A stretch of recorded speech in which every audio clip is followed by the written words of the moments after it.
كما باركت إبراهيم وعلى آل إبراهيم إنك حميد مجيد يا أيها الذين آمنوا اتقوا الله حق تقاته ولا تموتن إلا وأنتم مسلمون إن الله وملائكته يصلون على النبي يا أيها الذين آمنوا صلوا عليه وسلموا تسليما أما بعد السلام عليكم ورحمة الله. We thank Allah subhanahu wa ta'ala. We thank Allah subhanahu wa ta'ala for another Jumu'ah, alhamdulillah rabbil alameen. And we thank Allah subhanahu wa ta'ala for us to be able to be breathing and to see the entrance of Shawwal, alhamdulillah rabbil alameen, and see the beginning of Rajab and the closing of Rajab. And inshallah, our belief, our estimation, and our conviction is that all those in the ummah of Muhammad sallallahu alayhi wa sallam were forgiven in this month. That those who cried out to Allah subhanahu wa ta'ala during the day and especially during the night, asking Allah subhanahu wa ta'ala to erase their sins, erase the dhulm, the oppression that they've done upon their own souls, that Allah subhanahu wa ta'ala, that He enacted a mercy and a grace and a forgiveness that none of us will be able to comprehend and understand until we reach Yawm al-Qiyamah, inshallah. Say Ameen. Alhamdulillah Rabbil Alameen. We were fortunate and we were blessed to be in a gathering, alhamdulillah, last week, commemorating the journey of the Rasul sallallahu alayhi wa sallam to Masjid al-Aqsa from Mecca. And we were fortunate, inshallah, to also commemorate his ascension and his elevation through the heavens to the company of Allah subhanahu wa ta'ala. And before we get into the main thing, I want to just mark that these things, these times that we give life to, these notes in the life of the Rasul sallallahu alayhi wa sallam, they are not just small things. They are not just coming together and having some cake and ice cream and good food. And it's very nice to see all your beautiful faces. And it's also very nice to see the beautiful faces of the believers. But these are not just these good times, inshallah, that we get together to have. But understand that if we are sincere, if we have sincerity, inshallah, between us and Allah subhanahu wa ta'ala, if we are considerate of those who come and join us and spend time with us during these occasions, inshallah, commemorating the Isra wa Mi'raj, the night journey and the heavenly ascension of the Rasul sallallahu alayhi wa sallam. And if we have a God consciousness and awareness of Allah subhanahu wa ta'ala, that inshallah, our hope is that these events that we commemorate by gathering together like we did last week become foundational in the growth of not only just the youth, but people who have just become Muslim and those of us who have been Muslim for however long we know of just being Muslim, inshallah. From our families, however many centuries it extends back. That inshallah, understand that every spiritual reality in this deen has a taste. Every single spiritual reality has a dhawq, has a taste. And that inshallah, if we do our work well, if we are precise and sincere and considerate in doing our work well, inshallah, that those children who were just running around this majlis, eating some sweets, drinking some juice, that these are foundational portions of their growth as Muslims, inshallah.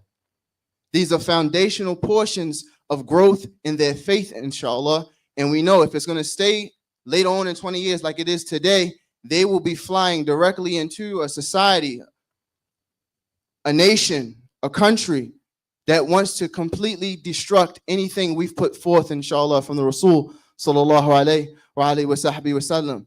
So we do not commemorate just to have a good time. We commemorate, inshallah, and we get together, inshallah, so those children 20 years from now, when their faith is tested, the taste that they think about when it comes to fundamental elements of our religion, there's a sweetness to it, inshallah. And those who've just entered into Islam, when their faith is tested, and it will be tested, if not every day, twice on Sundays, right?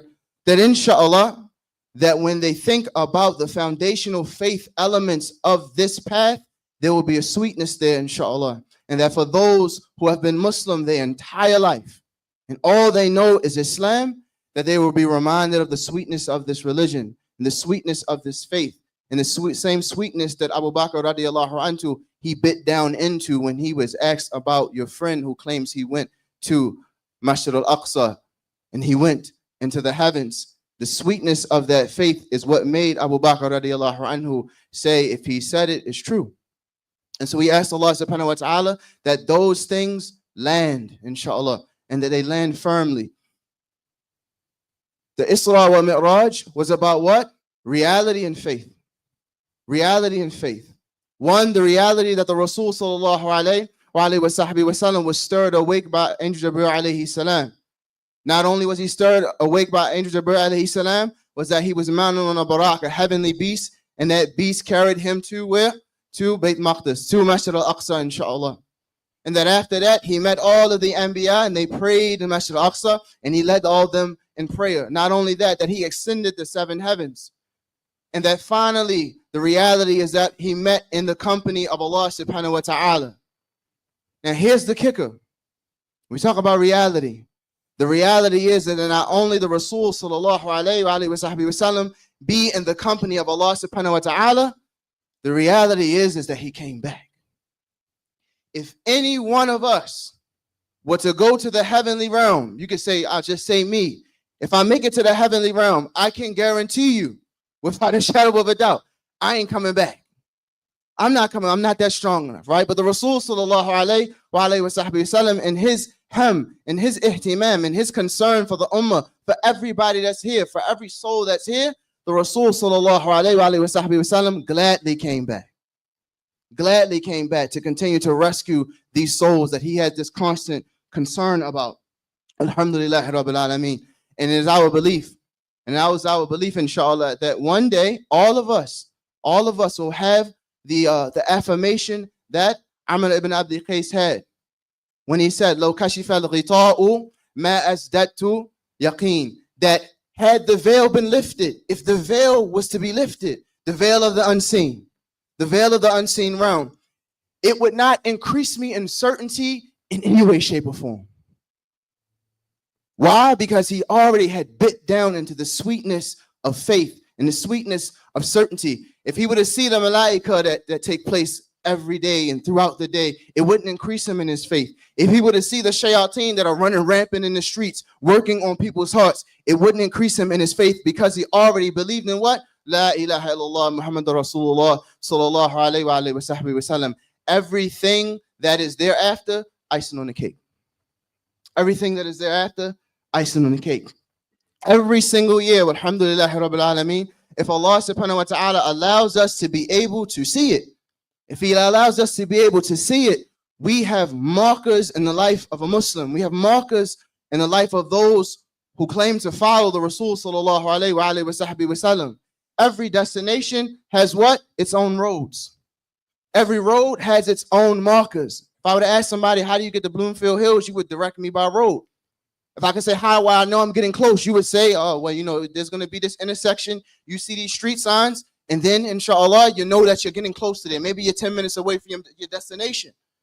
And so all roads lead to where? Ramadan. But there are markers that if Allah subhanahu wa ta'ala allow us to be able to see them, that we should have a grave and a gravity in our hearts of understanding how much benefit there is, inshallah, in them. Rajab, inshallah, is past, it's gone. Case closed, inshallah. We were planting seeds of istighfar. We are now in Sha'ban. We are supposed to be watering the seeds. How do we water those seeds? We water those seeds with salutations upon the Rasul sallallahu alayhi wa sallam. We water those seeds by reading Shama'il, inshallah. Reading about the person of the Rasul sallallahu alayhi wa sallam. And lastly, Ramadan is for reaping that harvest. There's a time that is coming in Sha'ban. There's a time that is coming in Sha'ban. If we leave out of here with nothing, inshallah, we leave with this. There's a time that's coming in Sha'ban. Ali ibn Abi Talib, radiyallahu anhu, the Rasul sallallahu alayhi wa sallam, in an authentic tradition, tells him that what? in Sha'aban, in the middle of Sha'aban, he says first to fast. Fast on that day. And he says in the evening, Allah subhanahu wa ta'ala, in a manner that is befitting to his majesty. So when I'm about to say that Allah subhanahu wa ta'ala descends to the last heavens, that don't mean that Allah is moving in a spatial realm like we move. In a manner that is befitting to Allah subhanahu wa ta'ala's majesty, he lowers himself into the bottom heavens. And Allah subhanahu wa ta'ala, come forward please, inshallah. And Allah subhanahu wa ta'ala, he then asks questions to the believer. What questions did Allah subhanahu wa ta'ala ask us? First, he asks of those who are seeking out maghfirah, who are seeking out the forgiveness from him, inshallah. Those of us who've known we've wronged ourselves, wronged our own souls. Some things we've done unbeknownst to nobody but Allah subhanahu wa ta'ala. He asks Allah subhanahu wa ta'ala, is anybody supplicating tonight for forgiveness? This is Nifsh Sha'aban, halfway in Sha'aban, coming inshallah. He then asks if there's anybody who is seeking my provisions. We'll stop here. There are many people in this time right now, right? The ends ain't meeting, pocket short. They say the money's funny and the credit won't get it, right? I need a loan for a home and I need a home for a loan, right? So there are many people who are asking in the middle of the night, they're trying, Ya Allah, I got this bill that won't leave me alone. I can't escape it. Ya Allah, please handle it for me. On this Sha'aban, Allah subhanahu wa ta'ala, he descends to the lowest realm of the heavens, and then he asks, where are those who are supplicating for these provisions? And Allah subhanahu wa ta'ala lets out the gold rush. Lastly, Allah subhanahu wa ta'ala, in his infinite wisdom and his infinite mercy, he opens the door completely. Now he specifically said forgiveness. And Allah subhanahu wa ta'ala specifically then goes on to say, those who need provisions, you need risk. But then he says, if anybody is asking to have a hardship relieved, any relief you need, Allah subhanahu wa ta'ala is making himself available, inshallah, for the believer to be able to take part in this, inshallah. One would say that someone is a fool if they knew about this event, got word about it, had notice, got a notification, and that they didn't rush, inshallah, to be able to take part in it. And we ask Allah subhanahu wa ta'ala, if we're not in a masjid, if we're not in some sort of khalwa, and some sort of seclusion, inshallah, that we be able to take part in it. Allah subhanahu wa ta'ala, he gives us all three things. I don't know what anybody, specifically has had of hardships before they walked into this door, but know that Allah subhanahu wa ta'ala, Nisr Sha'aban, at the middle part of Sha'aban, that Allah subhanahu wa ta'ala has made an oath to handle it for you, inshallah. Minutes time we get in trouble, we have a altercation, we have something that is a hardship on us, we call somebody we know. We think about who can erase this thing for us. Allah subhanahu wa ta'ala, the ultimate eraser, is making himself available, inshallah, to be able to do that. But he has two very important, listen up, very important qualifications of those who will be able to get these three things. And if one finds himself in either of those two camps, woe to them. One, those who associate partners with Allah, those who commit shirk, will not be able to take part in this bounty that's going to be distributed by Allah subhanahu wa ta'ala. You call it a quits. But that wasn't the concern of Rasul sallallahu alaihi wasallam. Concern wasn't shirk. The concern was that we would compete for dunya. And the second person who would be removed or not be able to receive this bounty, Allah subhanahu wa ta'ala says, the one who has in his heart malice for another believer. That night, the one who has a certain hatred, who has a certain envy for those or someone who says La ilaha illallah Muhammadur Rasulullah, that person, that bounty is going to skip over. They're not going to be able to make, a healthy investment in what Allah subhanahu wa ta'ala is bringing forth. And so we ask Allah subhanahu wa ta'ala that until then, we got about 2 weeks, that Allah subhanahu wa ta'ala give us a life to be able to see it, and that we make amends with some things, inshallah. We find some people that we know we still got some static with, we still taking issue with, and we find those folks, inshallah, and we tell them, I'm forgiving you for the sake of Allah subhanahu wa ta'ala. If not, count yourself skipped over. If not, count yourself skipped over. And who knows if you'll be able to see another Nisf Sha'ban, let alone another Ramadan. Bilal, in a tradition that we hear all the time, often repeated tradition, Bilal radiallahu anhu, he's in the company of Abdurrahman ibn Auf.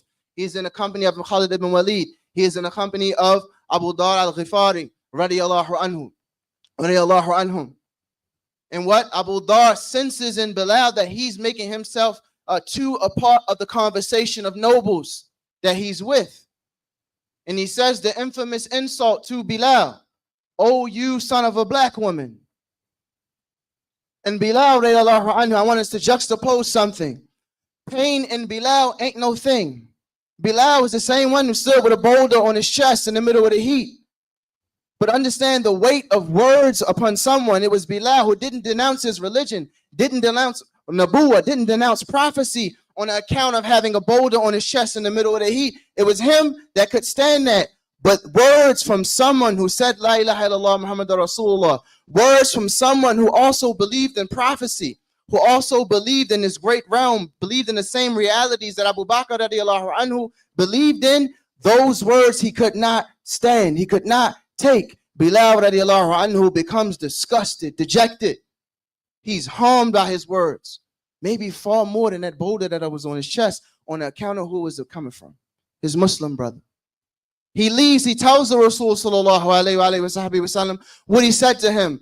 The Rasul sallallahu alayhi wa sallam, we understand the pain that he is able to endure, but he is also disgusted by him remarking at Bilal radiallahu anhu in this way. So Abu Dar radiallahu anhu, he goes to the Rasul sallallahu alayhi wa sallam, and the Rasul sallallahu alayhi wa sallam doesn't want really nothing to do with him. And he says, you still reek, in so many words, of Jahiliyyah, the times of ignorance.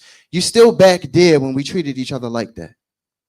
We need you to come forward. Many days, in these days and times, we need people to come forward and leave a lot of the uglinesses of the past in the past, inshallah. What does Abu Dhar do? Does he go home and try to conjure up many ways and thinking of how make sense of it, rationalize why I said it? Well, I made a mean remark to him. It wasn't that bad. No, he immediately goes to Bilal radiallahu anhu and puts his face on the ground in front of Bilal radiallahu anhu, as we understand the tradition, and I've heard the tradition many of times, and he tells Bilal, I'm not lifting my face up until you step on it, ya Bilal. What does Bilal radiallahu anhu do? Does he crush his face? Does he curb stomp him? From Baltimore, they curb stomp people, right? No. He picks his head up and he kisses him. He says a face that prostrates is not to be kicked, it's to be kissed. Immediate rectification of harm. These are the Sayyids of Jannah, on the account of how quickly they went to remove harm, how quickly they tried to, stop what was happening between the hearts of believers. And we ask Allah subhanahu wa ta'ala to give us hearts like that, because in 2025, we need hearts like that. Hearts like Bilal radiallahu anhu, hearts like Abu Dhar radiallahu anhu, hearts like the Rasul sallallahu alayhi wa sallam, who are ready to forgive. Ready and able, inshallah, to forgive. The next tradition that we often hear is about Abbas radiallahu anhu sitting with the Rasul sallallahu alayhi wa sallam again. And what is the Rasul sallallahu alayhi wa sallam? In this tradition that's repeated over and over again, a man is about to walk in that is a man of Jannah. He walks in, the Sahaba is a simple man who his beard is wet from wudu. You can say we all make wudu. We all come in to pray. This is just a simple man. He leaves, he comes in again, person of Jannah is going to come in. Same thing, he's just coming in to pray. Comes in again, it's another person who's going to come and be a person of Jannah. And so Abdullah ibn Amr, he says, I have to inquire about who this person is. What are they doing? What's the mystery behind the wudu? What's the mystery behind the regular acts of worship? And so he tells this man, I got in an argument. I've been beefing with my father. Right? Great excuse. I've been beefing with my pops. I need to stay with you. As the custom, I'll stay with you 3 days. The custom for them, stay with them 3 nights. And while he is in the company of this simple man, he does not see this man fasting any more than anybody. He does not see this man praying more than anybody. He would think, man, this man is going to be at tahajjud all night. I'm just waiting on a moment to see him rise and shake and wake up. And he's going to pray the whole night, feet swollen, the whole image that's in our head. And what happens? He does none of that. He prays the regular prayers, regular, simple man. And so Abdullah ibn Amr, he comes to him after those 3 days. He say, look, you know, I was exaggerating. I really didn't have no issue with my father. I just wanted, inshallah, to see why this was said about you. And he told him what the Rasul sallallahu alayhi wa sallam said. And so he's like, well, how are you? You know, what is it that you do? And the man began to think. I can only think of 2 things. One, that before I sleep, I don't hold any grudge against any Muslim. I don't hold any grudge against any of Allah subhanahu wa ta'ala's creation. There's nothing in my heart about them that is weighty enough for me to be able to go to sleep and wake up with it in that same place. And then he says, I don't envy the things that Allah subhanahu wa ta'ala has given from his bounty to another believer. If we acted on those 2 statements alone, it is likely that those who have surrounded the Muslims like hungry diners would not be there. It is likely that many of us who ain't talked to each other in 15 years, 5 years, 5 months, on account of whatever issue or argument that we've had, account of whatever disagreement that we've had, if we acted on those 2 statements, we would inshallah be in a better state. And lastly, he said, I don't envy, right, what someone else has, what my brother or sister has in their hand, what Allah subhanahu wa ta'ala has provided them of their risk, of his risk, that I'm not concerned about it. I'm actually very happy about it.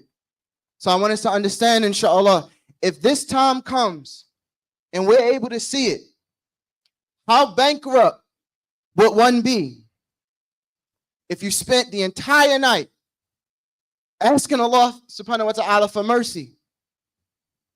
If you spent the entire night asking Allah subhanahu wa ta'ala for this, for provisions, to make your pockets right, to make the ends meet, in whatever other hardship that is being experienced in your own life, however the weight of dunya is constricting you and suffocating you, that if you ask Allah subhanahu wa ta'ala on those 3 accounts, imagine the night passing and that dua not going above our heads because of what? We had enmity and hatred and malice in our heart for the believers of Allah subhanahu wa ta'ala.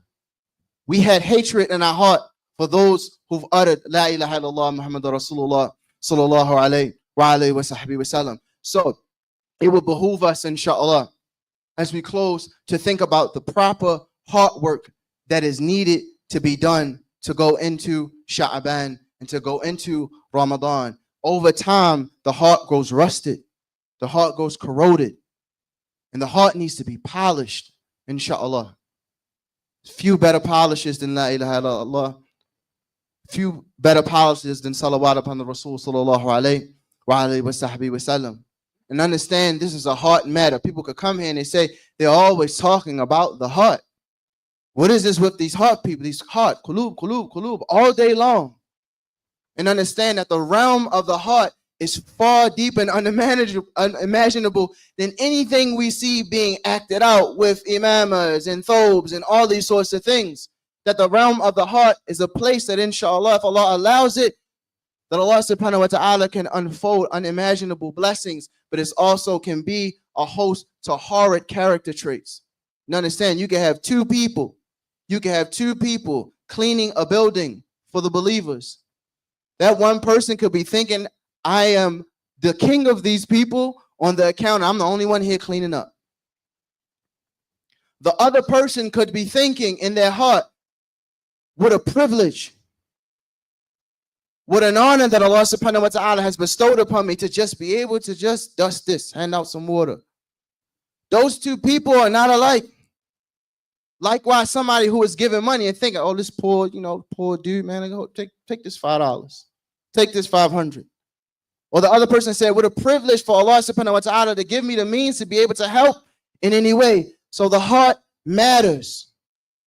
And the believer should be what? A guardian, inshallah, of their heart. The heart, inshallah, is mentioned in the Quran over 120 times. So don't take it from Tariq, take it from Allah subhanahu wa ta'ala, who thought so importantly of the heart that he would decide to mention it over 120 times in the Holy Quran. And Allah subhanahu wa ta'ala make us amongst those whose hearts are firm. Ya muqallib al-qulub, thabbit qulubana ala dinik. This is a dua of the Rasul sallallahu alayhi wa sallam. I heard an uncle the other day, he said, thabbit qulubana ala kitabik, right? Make my heart firm upon your book. We go further and say, Ya Allah subhanahu wa ta'ala, make our heart firm upon the Rasul sallallahu alayhi wa sallam. Not only that, the akhlaq of the Rasul sallallahu alayhi wa sallam. There is no place for malice in the hearts of a believer. There is no place for malice in the hearts of a believer. And as we close, I ask Allah subhanahu wa ta'ala to rid us of anything that we hold towards anybody. We're in dire need of souls and hearts that do that. That spend their nights maybe contemplating the harm that has come their way. And some of us are right. We're correct in how we think about somebody harming us. But we spend our nights, inshallah, ridding our hearts of hate, ridding our hearts of malice. So then, inshallah, and in this is Sha'ban, we won't be like those who are bankrupt. And we won't be like those who are cast off and left out of the mercy of Allah subhanahu wa ta'ala in the light of in the nur of the Rasul sallallahu alayhi wa sallam. Alhamdulillahi rabbil alameen. Allahumma salli ala Muhammad. كما صليت على إبراهيم وعلى إبراهيم إنك حميد مجيد. اللهم بارك على محمد وعلى آل محمد كما باركت على إبراهيم وعلى إبراهيم إنك حميد مجيد. إني أوصيكم وإياي بتقوى الله. إن الله وملائكته يصلون على النبي يا أيها الذين آمنوا صلوا عليه وسلموا تسليما. ربنا آتنا في الدنيا حسنة وفي الآخرة حسنة وقنا عذاب النار.